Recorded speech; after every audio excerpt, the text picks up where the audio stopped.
يا نفس إن لم تظفري لا تجزعي. قیامت کی سب سے پہلی علامت صغرا، چھوٹی علامت یہ ہے جو حدیث میں آتا ہے، آپ صلی اللہ علیہ وسلم نے فرمایا، یہ صحیح بخاری کی روایت ہے، آپ نے فرمایا کہا مجھے اور قیامت کو اس طرح بھیجا گیا ہے، اور راوی کہتے ہیں آپ نے اپنی شہادت کی انگلی اور بیچ کی انگلی کو ایسا صاف کر کے بتایا، اس طرح بھیجا گیا ہے، مجھے اور قیامت کو اس طرح بھیجا گیا، مطلب اب میں ہوں اور میرے بعد پھر قیامت ہے۔ تو قیامت کی پہلی چھوٹی علامت خود رسول اکرم صلی اللہ علیہ وسلم کی بعثت ہے، آپ کو نبی بنایا جانا ہے، اس لیے کہ آپ نے فرمایا میں اور قیامت ایسے ہیں، بالکل مطلب اب میں آیا ہوں اور اس کے بعد کیا ہے، اینڈ آف دی ورلڈ، دنیا ختم ہونے والی ہے، اب قیامت، تو کہا میں اور قیامت ایسے ہیں۔ تو قیامت کی سب سے پہلی علامت صغرا خود نبی اکرم صلی اللہ علیہ وسلم کی بعثت، آپ کا نبی بنا کر دنیا میں بھیجا جانا ہے، یاد رکھیے، ٹھیک۔ اسی طرح آپ صلی اللہ علیہ وسلم فرماتے ہیں، جو حدیث میں آتا ہے قیامت کی دوسری علامت صغرا جو آتی ہے وہ یہ ہے، آپ نے فرمایا کہ قیامت جب آئیں گی اس سے پہلے 6 نشانیوں کو شمار کر لو، 6 علامتوں کو کاؤنٹ کر لو کہ یہ ضرور ہوں گی، قیامت آنے سے پہلے یہ ضرور ہوں گا۔ یہ صحیح بخاری کی روایت آپ نے فرمایا کہا قیامت سے پہلے 6 نشانیوں کو شمار کر لو۔ پہلا کہا میری وفات، مطلب نبی اکرم صلی اللہ علیہ وسلم کا دنیا سے جانا،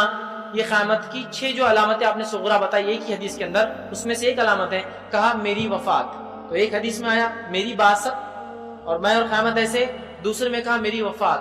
ظاہر سی بات ہے، اس سے پتہ چلا قیامت اور قریب ہے، چونکہ آخری نبی آ گئے، انسانیت پر حجت قائم ہو گئی۔ تو کہا میری وفات، یہ قیامت کی ایک نشانی ہے، اور اس کو جب تک شمار نہ کرو قیامت نہیں آئیں گی، مطلب میں جاؤں گا اس کے بعد ہی قیامت آئیں گی، ٹھیک۔ تو صحابہ کو آپ بیان کر رہے تھے نا، اور صحابہ بہت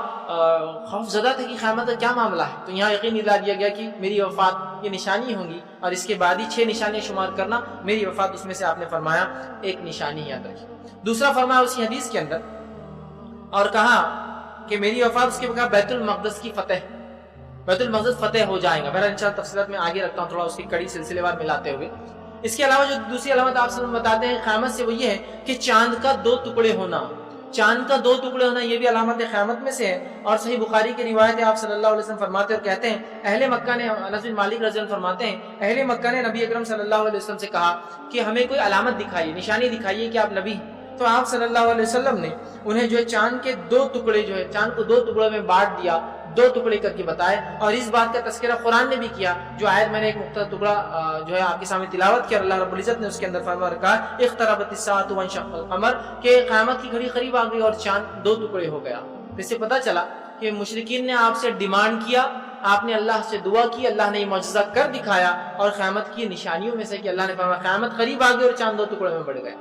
یہ بھی قیامت کی ایک نشانی ہی آتا ہے۔ اسی طرح جو ہے فتح بیت المقدس، بیت المقدس کی فتح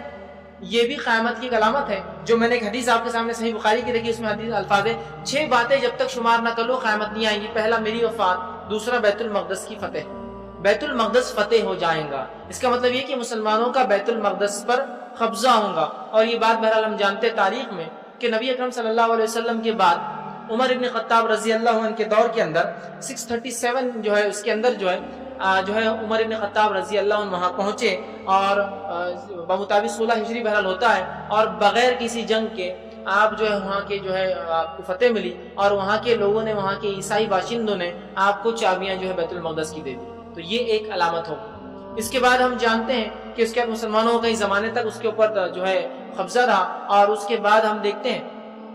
کہ صلاح الدین ایوبی کے دور میں، اس سے 100 سال پہلے بہرحال پھر وہی ہوا، صلیبی جنگیں چھڑی، اور پھر بیت المقدس جو ہے مسلمانوں کے ہاتھ سے چلا گیا۔ لیکن الحمدللہ رب العزت کے فضل و کرم سے جو ہے سن 1178 میں پھر جو ہے اللہ رب العزت نے صلاح الدین ایوبی کو جو ہے صلیبیوں پر فتح دی، کروسیڈرز پر فتح دی، اور پھر جو ہے بیت المقدس مسلمانوں کے ہاتھ میں آ گیا۔ اور اس کے بعد سے لے کر مطلب عمر بن خطاب رضی اللہ عنہ کے بعد بمشکل یہ 87 سال یا 90 سال جو ہے مسلمانوں سے ہاتھ سے دور رہا، اور اس کے بعد جو ہے الحمدللہ اس دور سے لے کر جو ہے سن 1924 تک جو ہے پھر بیت المقدس مسلمانوں کے پاس ہی تھا، لیکن 1924 میں بہرحال ہم تمام جانتے ہیں وہ پھر مسلمانوں کے ہاتھ سے چلا گیا۔ لیکن انشاءاللہ عزیز قیامت سے پہلے ایک علامت یہ ہے کہ بیت المقدس پھر انشاءاللہ مسلمانوں کے ہاتھ میں واپس آ جائیں گے، ٹھیک۔ بیت المقدس بہرحال القدس جو ہے وہ شہر کو کہتے ہیں جہاں بیت المقدس ہے، اور مسجد اقصی جہاں بنی ہوئی، یاد رکھیے جو بیت المقدس کی فتح میں کہہ رہا ہوں، وہ مسجد اقصی جہاں ہے وہ شہر کو القدس کہتے ہیں، اور وہ علاقے کو جو ہے جو ہے بیت المقدس جہاں القدس وہ علاقہ ہے جو فلسطین جو ہے اس ملک کے اندر آتا ہے، یاد رکھیے. تو پھر اللہ رب العزت جو ہے قیامت سے پہلے مسلمانوں کو وہاں پھر غلبہ دیں گا، وہاں فتح ہوگی. اسی طرح آپ صلی اللہ علیہ وسلم فرماتے ہیں قیامت کی ایک چھوٹی علامت میں سے آپ نے صحابہ سے فرمایا اور کہا کہ قیامت سے پہلے ایک تعفن ہوگا، ایک ایسا تعفن ہوگا جس کے یا تعاون جس کو کہتے ہیں، جس کے اندر یہ وبا جس کو کہتے ہیں، جس میں لوگ بکثرت مریں گے. اور آپ صلی اللہ علیہ وسلم نے حدیث میں الفاظ یوں کہے کہ بکریوں کی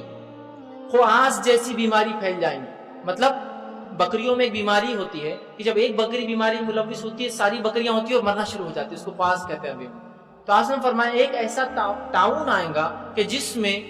تم بیمار اور مسلمانوں کو جو امت مسلمہ بیماریاں آئیں گی اور تعاون آئے گا جس کے اندر بکثرت مسلمان انتقال کر جائیں گے. اور ہم سب جانتے ہیں اور علماء کہتے ہیں کہ یہ علامت ہو چکی ہے. اور تعاون امواس، ایک تعاون ہوا تھا جو جو ہے فلسطین کا ایک شہر ہے امواس جس کا نام تھا، جو عمر ابن خطاب رضی اللہ عنہ کے دور میں یہ تعاون پھوٹا تھا. اور اس میں یہ ہوا تھا، ہم جانتے ہیں بڑے بڑے جلیل القدر صحابہ اس میں جو ہے انتقال کر گئے تھے، جس کے اندر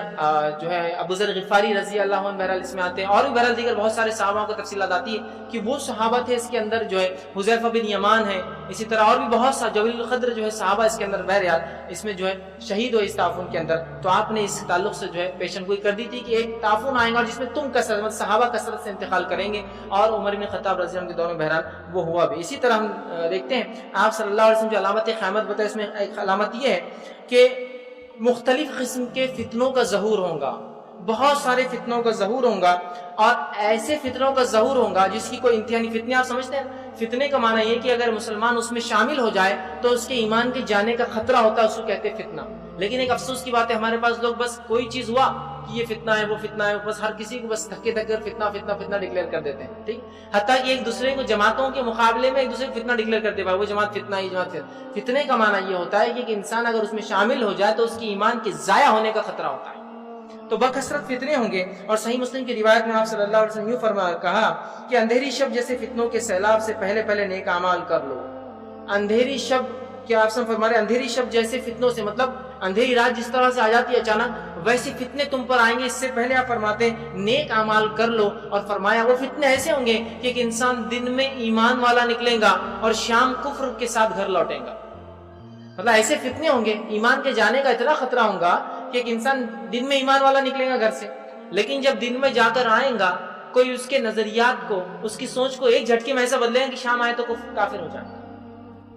تو ایسے فتنے آنے والے، اس سے پہلے نیک اعمال کر لو کہ ایسا ہوگا کہ جو ہے ایک انسان جو صبح کرے گا تو مومن ہوگا، شام کرے گا تو شام ہونے سے پہلے کافر ہو جائے گا، اور شام کے وقت مومن ہوگا مگر صبح سے قبل جو ہے وہ کافر ہو جائے گا، اور اپنی معمولی سے دنیا کی چیزوں کے فائدے کے لیے اپنے دین کو فروخت کر دے گا. مطلب معمولی دنیا کی غرض کے لیے، فائدوں کے لیے انسان اپنے دین کو فروخت کرنا شروع کر دیں گے. ٹھیک ہے، اس سے پہلے ہمیں چاہیے کہ ہم نیک عمل کریں. تو قیامت سے پہلے فتنوں کا ظہور ہوگا، اور ہم دیکھتے ہیں آج کے زمانے میں بڑے فتنے ہیں جس میں ہوتا یوں ہے کہ ایک شخص جو ہے اچھا بھلا تھا، مہینہ بھر پہلے تو اس کے عقائد مختلف تھے، مہینہ بھر میں پتہ نہیں کیا ہوا کہ اس کے عقائد اچانک بدل گئے. انٹرنیٹ میڈیا نے جہاں اچھائی کو پھیلایا ہے لیکن اس کے مقابلے بکثرت برائی پھیلی.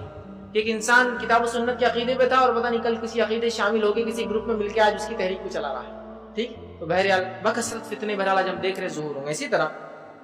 آپ صلی اللہ علیہ وسلم نے ایک نشانی جو قیامت کی بتائی، بہرحال اس نشانی میں یہ الفاظ نہیں ہے لیکن میں نے وہ الفاظ وہ کیے ہیں تاکہ بات کو سمجھنے کے لیے کس طرح سے ہوں گی کہ سیٹلائٹ چینلز کی بھرمار ہوں گی، میڈیا عام ہو جائے گا. اس کے تعلق سے آپ سب نے ایک اشارہ کیا، حدیث کے الفاظ دیکھیے اس طرح سے آپ صلی اللہ علیہ وسلم فرماتے اور کہتے ہیں، یہ مصنف ابن ابی شیبہ کی روایت ہے، آپ نے فرمایا مجھے خدشہ ہے کہ تم پر آسمان سے شر نازل ہوگا. مجھے خدشہ ہے کہ تم پر آسمان سے شر نازل ہوگا جو فیافی تک پہنچ جائے گا. صحابہ نے کہ اللہ کے رسول یہ فیافی کیا ہے؟ مطلب آپ جو کہہ رہے ہیں کہ وہ جو ہے فیافی تک وہ فتنہ، آسمانوں سے فتنے نازل ہوں گے اور شر اور فیافی تک پہنچ جائیں گا. تو آپ نے کہا کہ فرمایا کہ بے آباد بنجر زمینوں تک فتنے پہنچ جائیں گے. بے آباد اور بنجر زمینوں تک فتنے پہنچ جائیں گے. کہاں سے اتریں گے فتنے؟ آسمان سے. کبھی آپ ٹرین سے اگر سفر کرتے ہوں گے، ٹرین شہروں سے نکل کر جنگلوں سے، بے آباد علاقوں سے، چٹیل میدانوں سے گزر رہی ہے، ریتیلے علاقوں سے گزر رہی ہے. ایک اکیلی جھوپڑی، ایک اکیلا گھر، ایک اکیلا خیمہ ہے، لیکن میڈیا کے ذریعے وہ پورے دنیا سے جڑا ہوا ہے، انٹرنیٹ سے جڑا ہے. جو فیشن امریکہ میں ہو رہا ہے وہی فیشن ہندوستان کے ایک چھوٹے سے قریے کے ایک چھوٹے سے گاؤں سے الگ رہنے والے چھوٹی سی کٹیا کے اندر بھی چالو ہے، چونکہ آسمان سے اتر رہی چیز ہے۔ شر آپ نے فرمایا حدیث میں، سیٹلائٹ چینل کے الفاظ نہیں، شر فرمایا آسمان سے نازل ہوں، آسمان سے اتریں گے۔ اور آپ آج دیکھیں، میں نے کہا میڈیا کے ایک پازیٹیو اچھا رخ بھی ہے، لیکن اس کے نقصانات منفی بہت زیادہ ہے بنسبت اس کے فائدوں، ٹھیک؟ تو آسمان سے شر اتریں گا اور ایسی جگہ پہنچ جائیں گا جب بے آباد زمین ہے۔ آپ دیکھیے نا، جہاں پانی کی سہولت نہیں ہے وہاں آپ کو ٹی وی لگی برابر ملیں گی، جہاں کھانے کو پیسہ نہیں ہے، بھوکمری کی علامتیں ہیں، لیکن ان جھوپڑیوں میں جہاں چھت بھی نہیں ہے، وہ ٹاٹ ڈالا ہوا ہے، سیکنڈ فلیکس خرید کے جو ہوتا ہے نا، جو پوسٹرز لگتے ہیں، جو بک جاتے ہیں، وہ ڈال، لیکن برابر ایک سیٹلائٹ لگی ہوئی ہے اور وہ برابر دنیا سے جڑا ہے اور اپنے جو ہے ذہنی جو ہے سکون اطمینان کرنے کے لیے وہ اس سے حاصل کر رہا ہے۔ تو شر آسمان سے نازل ہوگا، اور آج ہم جانتے ہیں آسمان سے میڈیا اور سیٹلائٹ جو اترتا ہے اور لوگ اس سے کنیکٹڈ ہے بہت آسانی، اتنے کہ ایک دم بالکل جس کو کہیں گے ایک بنجر علاقے میں جہاں کوئی نہیں، وہاں اپنے انٹرنیٹ کے تھرو لوگ ایکسیس کر رہے ہیں، یہ سیٹلائٹ چینلز وہاں پہنچ چکے ہیں اور شر اور فتنہ اور فساد وہاں عام ہے۔